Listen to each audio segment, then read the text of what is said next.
गरीब किसान की कहानी। भागलपुर नाम के गांव में माधव नाम का एक गरीब आदमी अपनी बीवी कमला के साथ रहता था। वो दूसरों के खेत में छोटा मोटा काम करके अपना घर चलाता था। हे भगवान! आज हाथ में तो कुछ काम ही नहीं लगा। चलो घर जाके देखते हैं, आज के लिए कुछ राशन बचा है या नहीं। इतना सोचकर माधव अपने घर की ओर चल पड़ता है। आज आप जल्दी आ गए। कुछ राशन नहीं लाया साथ में? क्या करूं भाग्यवान, आज हाथ में कुछ काम ही नहीं लगा। आज के लिए कुछ राशन बचा हो तो देखो, कल काम पर जाकर राशन ले आऊंगा। हाँ जी, आज के लिए राशन बचा है। कल काम से लौटते समय राशन लेकर आना। कुछ न कुछ तो काम ढूंढना पड़ेगा। फिर वो दोनों रात में खाना खा के सो जाते हैं। माधव सुबह जल्दी उठकर काम ढूंढने निकल जाता है। वो मगनलाल के घर के सामने से गुजर रहा था। अरे माधव, किधर जा रहे हो? इधर आओ। कुछ नहीं मालिक, काम ढूंढने निकला हूँ। अरे मेरा एक काम करोगे?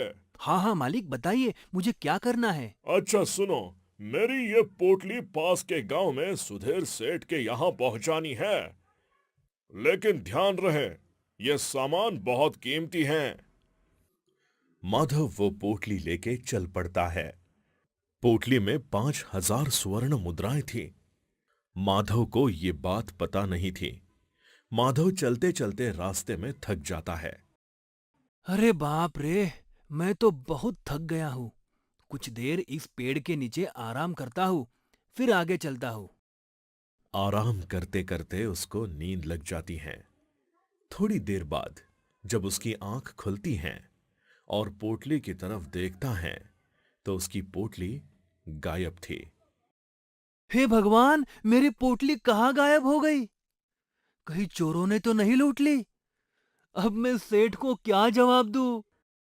माधव वापस सेठ के पास चला जाता है और सेठ को सारी बात बता देता है।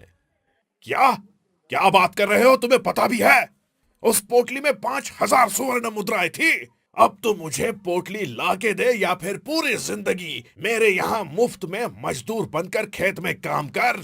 सेठ जी, इतनी सारी मुद्राएं मैं कहाँ से लाऊं? माफी? और तुझे? चल जल्दी जल्दी में काम पर लग जा।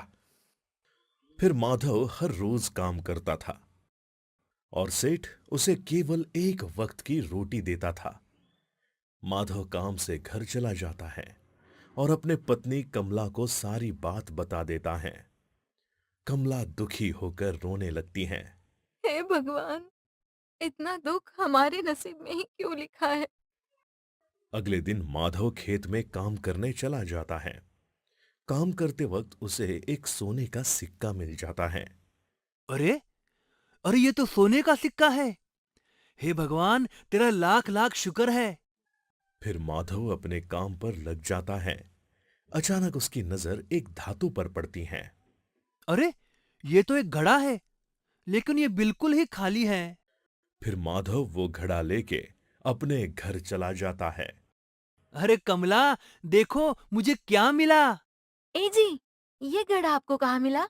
अरे भाग्यवान, मुझे ये घड़ा खेत में काम करते समय मिला और मुझे एक सुवर्ण मुद्रा भी मिली। कमला वो स्वर्ण मुद्रा देखकर हैरान हो जाती है। हे भगवान! तेरा लाख लाख शुक्र है। इसके सहारे हमारा कुछ दिनों का गुजारा हो जाएगा। फिर वो दोनों सिक्के को घड़े में रखकर सो जाते हैं। अगले दिन माधव उठकर जब घड़ा देखता है, अरे बाप रे! इतनी सारी सुवर्ण मुद्राएं कहाँ से आई? फिर वो कमला को आवाज लगाता है। अरे भाग्यवान, इधर आओ, देखो घड़े में कितनी सारी सुवर्ण मुद्राएं आ गई। अरे ये कैसे हुआ? हमने तो सिर्फ एक ही सुवर्ण मुद्रा डाली थी। मुझे लगता है ये कोई जादुई घड़ा है। चलो उसमें कुछ और डाल के देखते हैं। फिर वो दोनों जादुई घड़े में एक आलू डालते हैं। फिर वो घड़े में बहुत सारे आलू आ जाते हैं।